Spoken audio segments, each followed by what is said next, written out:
Hi all, it's Z, and I'm back with an interesting story about a man who tells us about his ex Jeff and how he survived the infidelity. So let's dive into the story. This is a long story. Beginning. I was born in India. When I was 10, I moved to a small country town in Australia when my dad got a job here. It sucked. I was small, fat, brown, had an accent, and didn't understand the culture. A bunch of racist nutjobs at school bullied me and life sucked. Thankfully, I kept my grades up and got a scholarship to study science at a major university in a major city. During my first day of tutorials at university, I noticed there is a shy, awkward-looking, chubby Indian girl sitting by herself. Her name was Rani, and she too was from a rural town. She had just moved up here with her second cousins. We quickly bonded over how bad high school was and how nice it was to be in a multicultural city. We ended up having a lot of mutual interests and joined the same societies clubs at our university. Video games, board games, Indian cultural clubs, ballroom dancing, etc. Within a month or so, I asked her out. First girl I ever asked, and she said yes. We dated in secret and became each other's first everythings, kiss, love, relationship, sexual partner, etc. After a year of secret dating, she moved into my apartment. Life was fantastic. We never fought, had zero problems, had similar hobbies, friends, constantly attracted to each other, had sex every day, etc. It was perfect, just two lovebirds building a life together. Problem? Well, after dating in secret for 2 years, we decided to meet each other's families. My parents are conservative Muslims, but knew I was going to date around. They were just happy I had chosen an Indian girl they could relate to. Her parents initially were very harsh and aggressive. However, when they met me, they immediately fell in love with me. The only problem was they wanted us to get married. Rani and I had already talked about this. We both wanted to get into medical school after our bachelors. We both wanted a family and the white picket fence, but we had both decided to wait on that until after medical school. However, after meeting her parents and some introspection, I decided to speed up the plan. My plan was to ask her for marriage in 2 years' time when we'd finished our bachelors. We would get married in the 5-month break after university, do a bit of travel, have a honeymoon, and then commence medical school as husband and wife. In the meantime, I decided I was going to lose all my excess weight and become the attractive groom she deserved. Both her and I were fat, and we never had any issues with our weight and attractiveness to each other, and I didn't care if she remained fat for the rest of our lives. I just wanted to improve myself and make myself the attractive man she deserves to be with. Heartbreak. Rani was initially supportive of my weight loss.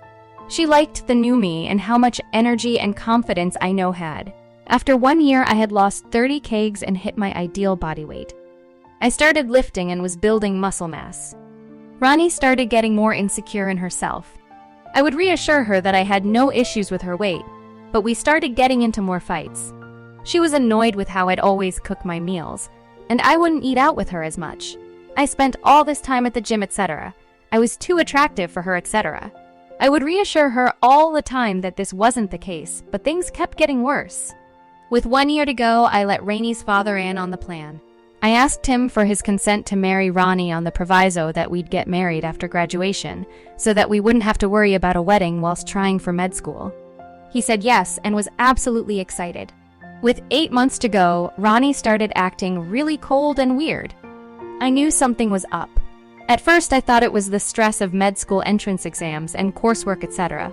2 weeks into the coldness, I opened up her laptop to look up this tenancy agreement thing regarding our apartment. I see a messenger message from this guy that was highly suspicious. Rani had this friend that looked and acted like that dumb fat brother from My Name is Earl. He was absolutely ridiculously socially inept, annoying, and very uncultured, ignorant. He was very fat and had bad BO all the time. He was in the board games, video games, anime clubs with us. Looking over her Skype messages, Rani had been bitching to Earl Bro about our relationship for the last year or so. Earl Bro had confessed his love for her a couple times, which Rani had knocked back. 2 weeks ago, Rani and Earl Bro must have cheated. Earl Bro wanted Rani to break up with me, but Rani was saying this whole thing was a mistake and to shut up. Well, I saw red and immediately packed up my shit. I printed the messages out. I tell my landlord that I won't be renewing my lease. I text Rani that I know and that we are through. I quickly move most of stuff. I don't have much. Most of our stuff was Ranis, into my friend's house and tell my friends to shield me from Ronnie. Well, Ronnie found out and went ballistic. She apparently ran home and saw my stuff gone. She went to our mutual friend's house and started bawling her eyes out. She tried contacting me, but my friends deleted all her messages, etc. Apparently, Earlbro was a drunken mistake. She never wanted to hurt me, etc. The reason she cheated was because she thought I was getting fit so that I could find a better girlfriend and upgrade from her. What the fuck? Could I please meet her for another chance closure? Blah blah. I decided I was never going to talk to her ever again. Something which I have successfully achieved. Revenge 1.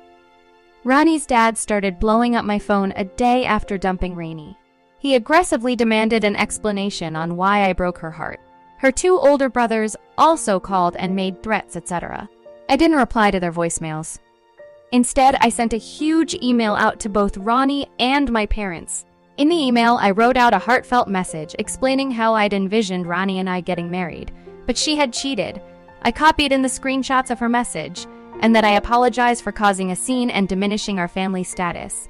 Indians care a lot about family status, but that I really like my space so I can concentrate on getting into med school.